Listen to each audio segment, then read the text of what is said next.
What if the glass of red wine that exploded across a billionaire's $1,000 shirt was never an accident at all, but the spark of a promise made decades earlier between two strangers on opposite sides of the ocean? Picture Ethan Miller, Seattle's youngest tech mogul, bolting from a pack of reporters ducking into a quiet cafe and finding himself face to face with Sophie Rivera, a night school psychology student moonlighting as a barista. In a heartbeat, her trembling hand slips crimson wine arcs through the air, and time seems to halt. Instead of fury, Ethan feels something he hasn't tasted in years' life. What neither of them knows is that the silver leaf brooch pinned to Sophie's apron has a twin locked inside Ethan's penthouse closet, a relic his late mother once vowed to return to a Puerto Rican teacher named Rivera. Before the stain on his shirt can dry, Ethan must decide whether to keep fleeing from his own emptiness or to chase the impossible thread connecting their pasts. Stay with this story and discover how a single ruined shirt unravels a lifetime of secrets, reshapes a fortune, and tests whether two shattered hearts can open one extraordinary door.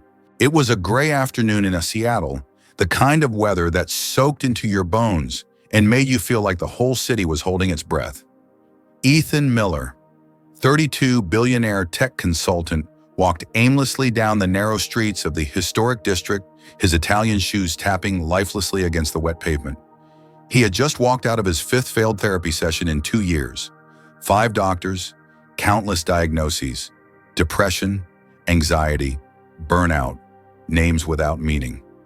All he knew was this: he felt like a ghost watching his own life through foggy glass. And no one, absolutely no one, seemed to see him. A group of journalists stood in front of a corporate building across the street, cameras, ready microphones drawn like daggers. One of them spotted him. "Mr. Miller, can we ask you about your expansion strategy?" Ethan flinched. That voice, that question, that facade. He couldn't breathe. Without thinking, he turned sharply and pushed open the first door he saw. A small bell chimed overhead as he stepped inside. Moonlight Cafe. The scent hit him first: fresh espresso and something warm, almost nostalgic. Wooden tables, soft lighting, jazz humming low in the background. It was the kind of place you didn't find by accident. It found you when you needed it most. There were only a few people: a student surrounded by textbooks, an elderly couple sharing a slice of pie, and a young woman reading alone near the window. Ethan walked to the far corner and sat down, his heart still racing. Here no one knew who he was. Here he could be invisible. And for the first time in years, he liked that idea. "Can I get you something?" a soft voice asked. He looked up. A young woman stood before him, mid-20s, maybe her dark brown hair pulled into a messy ponytail, her cafe uniform neat but simple. Her eyes, deep, quiet, and heavy, with something unspoken, met his. "Just coffee," he muttered. "Whatever you recommend." She smiled barely. "A latte. With a cookie, on the house. You look like you've had a day." Ethan blinked. In 5 minutes, she'd seen more of him than 5 years of therapy ever had. "What's your name?" he asked before he realized he'd said it out loud. "Sophie. Sophie Rivera." "I'm Ethan." She turned to leave, but then it happened. Her tray tipped. A full glass of red wine slipped from her grip, crashing to the floor. The splash painted a jagged, violent stain across Ethan's crisp white dress shirt. The cafe went silent. Sophie turned ghost white. "Oh my God, I'm so sorry," she stammered, grabbing napkins with trembling hands. "Your shirt, it looks expensive." I don't know how to." Ethan looked down. Burgundy wine seeped across the cotton like a wound. On any other day, he might have exploded. That shirt probably cost more than Sophie earned in a month. But today wasn't any other day. "It's fine," he said. And he was stunned to hear how calm he sounded. Sophie froze, napkins in hand.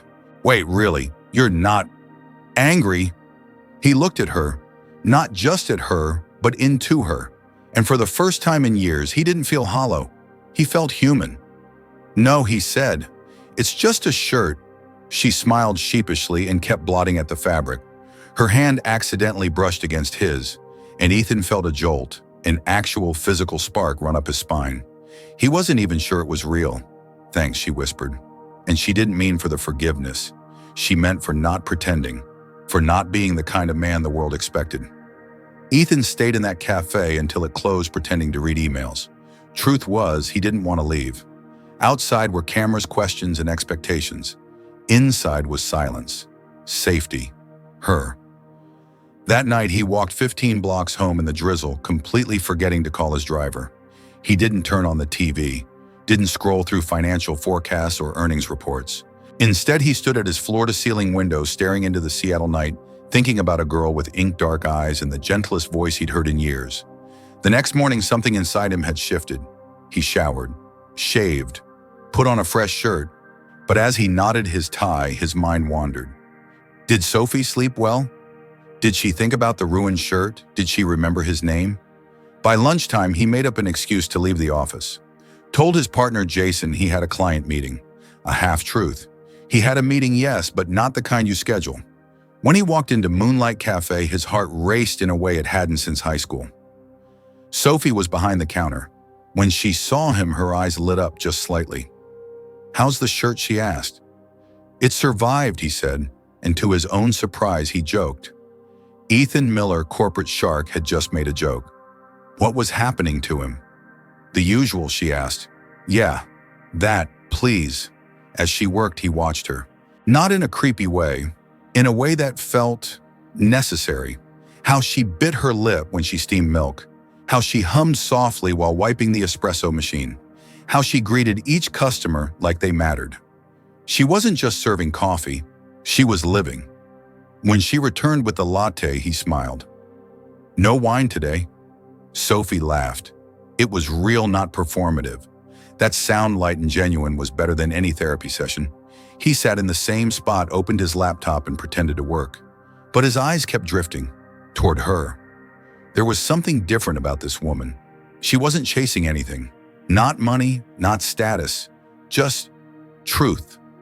And for the first time in Ethan's life, he wasn't chasing either. He was pausing, breathing, seeing, and being seen.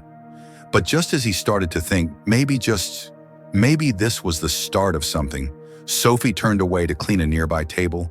As she reached across, the sleeve of her shirt lifted, and that's when he saw it. Pinned to her apron, nearly hidden, was a small antique brooch in the shape of a silver leaf. His breath caught. He had seen that brooch before, years ago, on a woman in a photograph tucked inside a letter his late mother had left behind. A photo of a smiling school teacher in Puerto Rico, a woman named Rivera, and suddenly everything Ethan thought he knew began to crumble. Could Sophie be connected to his past in a way he never expected? Before we continue, we sincerely apologize for interrupting the story at this moment, but we'd love to know, have you ever met someone who unexpectedly changed your life?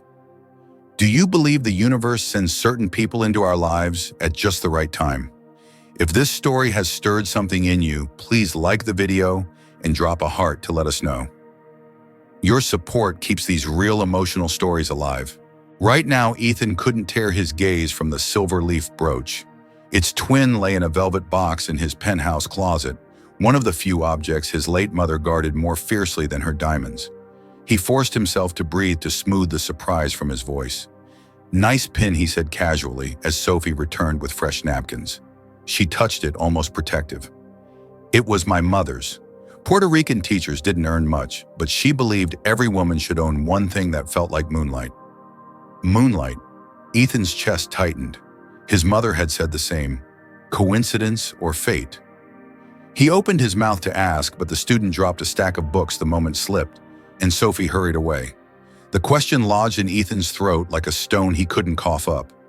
Over the next 10 days, he became a fixture at Moonlight Cafe. Noon arrive. 12:30, the usual.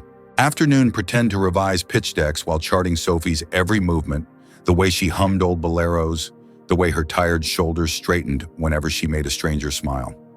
At night, he replayed their scraps of conversation, searching for clues. Why did his mother's keepsake match hers? How deep did this invisible thread run? Then on a cold Thursday, the thread snapped. Ethan woke soaked in sweat, the skyline outside his window swimming. Fever hammered his skull. His legs refused to hold him. He should have called a doctor, but pride was louder than pain. By noon, he instead texted a single shaky line to the cafe. "Sophie can't make it today. Sick. Sorry." Sophie read the message during the lunch rush and felt a jolt of worry she tried to shrug off. He's just a customer, she told herself. But the memory of his calm voice when she ruined his shirt, the softness in his eyes silenced that lie. She clocked out early, filled a thermos with chicken soup, bought chamomile tea and ibuprofen, and talked her way past the concierge of Ethan's glittering high-rise. The penthouse door opened a crack. Ethan looked like a shadow wearing his own skin. Sophie pushed inside, guided him to the sofa, and surveyed the sterile white walls. No photos, no plants, no life. On the marble counter sat a prescription bottle, wrong dosage highlighted in red. She frowned. Who prescribed this doctor number? 47, maybe, Ethan muttered. Does it matter? It matters if it's been making you sicker, she said. She grabbed her phone, cross-checked the label, and realized the dosage could trigger fever and delirium. Her pulse spiked. Ethan's entire collapse might be a pharmacist's typo. While steam rose from the soup, Sophie knelt and slipped a cool cloth across his forehead. Ethan's eyes glistened, not from illness alone. Why are you doing this? He rasped. Because I know what it's like to be sick and alone in a city that barely sees you, she answered. She fed him spoonfuls until the tremors eased. When medicine and warmth finally pulled him into sleep, he half-dreamed a memory his mother in San Juan, pressing a silver leaf into a young teacher's palms and saying, "Keep this, Sophie. It's moonlight you can carry." He jolted awake. Sophie sat nearby, reading lecture notes for her night school psychology class. "My mom knew a teacher in Puerto Rico," he blurted. "Rivera. Did your mother ever mention a tourist from California?" Sophie's eyes widened. She did once, a woman who donated books to her school. Why? Ethan swallowed. Because that woman was my mother. The room went still. Outside, Seattle rain drummed like distant applause for a twist no playwright could invent. Before either could untangle the revelation, Ethan's phone buzzed. Jason, his business partner, demanded answers for skipped meetings. Ethan silenced the call, but guilt rushed in. Sophie saw the panic bloom behind his calm facade. "You live in terror of a life you built yourself," she said softly. "When will you decide what you actually want?" Her words echoed long after she left that evening, promising to check on him tomorrow. Ethan spent a sleepless night battling fever and the louder fever of his thoughts. At dawn, he made two decisions: fire the negligent doctor and book an emergency appointment with a therapist who specialized in avoidance disorders. For once, he wouldn't fix the symptom. He'd chase the wound. Therapy stripped his excuses raw. He talked about success as armor about a brooch that tied past and present in a knot he didn't understand. The psychologist listened, then named the dragon Ethan had built an empire on, running from grief, from intimacy, from the possibility of failure. Running exhausts more than risking, the therapist said. Ethan heard Sophie's voice in that sentence, and something inside him shifted. On Monday, he marched into Moonlight Cafe, ready to share the change. Instead, he found Sophie behind the counter, eyes bright but smile tight. "I got an offer," she said, handing him his latte with unsteady fingers. "A nonprofit in Denver. They need someone fluent in Spanish to build literacy programs for migrants. Start date 4 weeks. Joy and dread collided in Ethan's chest. "That's amazing." She searched his face for something deeper than politeness. "Is it?"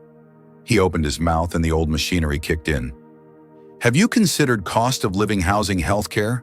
Denver's nonprofit sector is volatile. You might uproot your entire life for a role that disappears in a year." He hated how reasonable he sounded. Sophie's expression hardened. "I asked what you felt, not what you calculated." Customers shuffled in, steam hissed, but Ethan and Sophie stood frozen in a bubble of disappointment. She took a breath. "You say you're tired of running, Ethan. Prove it. Say one thing without a net." He couldn't. The net was all he'd ever known. Sophie wiped her hands on her apron, voice shaking but steady. "I won't live someone else's fear. If you figure out what's underneath yours, you know where to find me." She turned away, leaving Ethan with a cup of coffee that suddenly tasted of loss.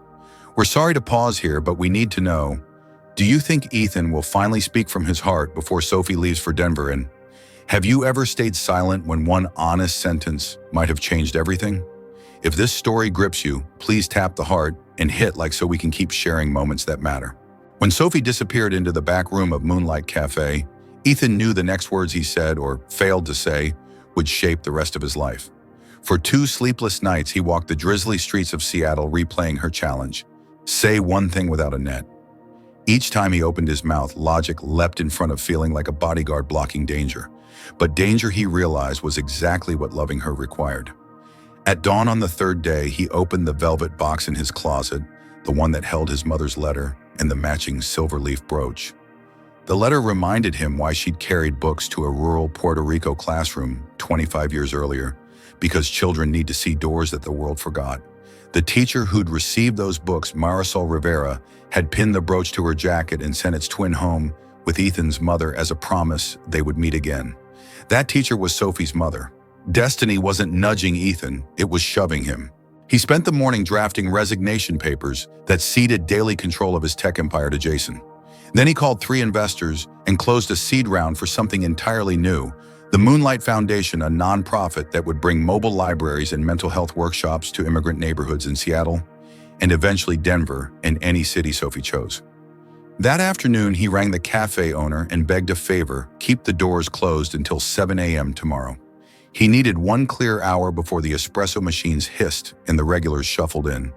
The owner, who'd watched Ethan and Sophie orbit each other for weeks, simply chuckled and said, "About time." The next morning, Sophie arrived early, expecting to grind beans in peace. Instead, she found the lights dimmed, the tables pushed against the walls, and a string of paper lanterns casting soft halos across the floor. Ethan stood beneath the largest one brooch in hand, eyes bright with nerves and rainwater. "I asked for an hour," he said, voice rough but steady. "Long enough to say what I should have said the moment you mentioned Denver." Sophie set her bag down slowly. "Ethan, the cafe opens soon, and I have a shift. Then I'll talk fast from the heart, and you can decide if it's worth clocking in late." He lifted the silver leaf. "Our mothers met decades ago in a village school where one woman carried books and the other carried hope. They traded these as a promise to keep building doors for kids the world ignored. Your mom kept hers. Mine kept this. When you spilled wine on my shirt, I finally understood why I felt alive instead of angry. Your existence was the universe handing the promise back to me." Sophie pressed a hand to her chest. He continued before courage escaped. "I've been running my entire life using profit forecasts as armor, sarcasm as shield. But the only thing I felt when you told me about Denver was terror that I'd lose the person who finally sees me. I tried to bury that terror in spreadsheets because vulnerability felt like drowning." He inhaled, shaky but unbroken. "I don't want to drown anymore, Sophie. I want to build doors with you here, there, everywhere. I transferred control of my company yesterday. Today I'm launching the Moonlight Foundation. First project, a traveling library in Seattle's South End. Second project, partner programs in Denver if and only if you still want Colorado." Sophie's eyes glistened, but she remained silent. "I can't ask you to stay without offering every piece of my truth," Ethan said, taking a trembling step closer. "I love you. I want to face therapy's hard days and your night school deadlines side by side. I want to send books to children who speak the same language your mother taught in, and the same silence I once drowned in. I'm terrified, but I'm here without a net." He lowered to one knee and opened a simple box, 2 silver leaves entwined on a slender chain. "Marry me not because life will be perfect, but because I finally understand that imperfection is where real love breathes." Sophie's breath hitched. She knelt too, leveling their eyes. "Every map I drew for my future was missing one landmark, someone brave enough to fight their own fear out loud. Yes, Ethan. Yes to Seattle, to Denver, to wherever the work takes us. And yes to marrying the only man who ever admitted he was afraid and walked forward anyway." The cafe owner peeked in just as they sealed the promise with a quiet kiss. He flipped the sign to open and ushered the first customers toward the far tables, giving the couple space to rise hand in hand. 6 months later, Moonlight Cafe buzzed louder than any coffee grinder. Shelves of children's books lined one wall. Flyers for free counseling sessions covered another. Sophie wore her mother's brooch, Ethan wore its twin, and both wore scuffs on their shoes from long days at pop-up libraries. The foundation had already delivered 3,000 books, and Ethan's Wednesday therapy appointments were as non-negotiable as Sophie's Friday study groups. They hosted bilingual story hours, shipped emergency mental health kits to wildfire shelters, and mailed a first shipment to Puerto Rico schools that still taught behind cracked windows. Some evenings they stumbled home, exhausted voices hoarse from reading aloud, and hearts raw from stories too heavy for children to carry alone. Yet every dawn they returned to Moonlight Cafe because that was where two strangers discovered that accidents can be destiny, wearing a spilled wine disguise. Now on a quiet Sunday morning, Ethan placed a new framed photo beside the cash register, their mothers shoulder to shoulder in that long-ago school, each wearing a silver leaf. Sophie traced the glass with her fingertip. "We kept the promise, Mama," she whispered. Ethan squeezed her hand, "And we'll keep it again tomorrow." Before we leave Ethan and Sophie to the thousands of pages they still plan to turn, we'd love to hear from you. Have you ever faced a fear and found purpose on the other side? Do you believe small coincidences can lead to life-changing moments? How did this story land for you? Comment number 3 if it moved you. Number 2, if it felt average, or number 1, if it missed the mark. Let us know what country you're watching from, and don't forget to like, tap the heart, and share this video so more people can find the courage to open their own doors.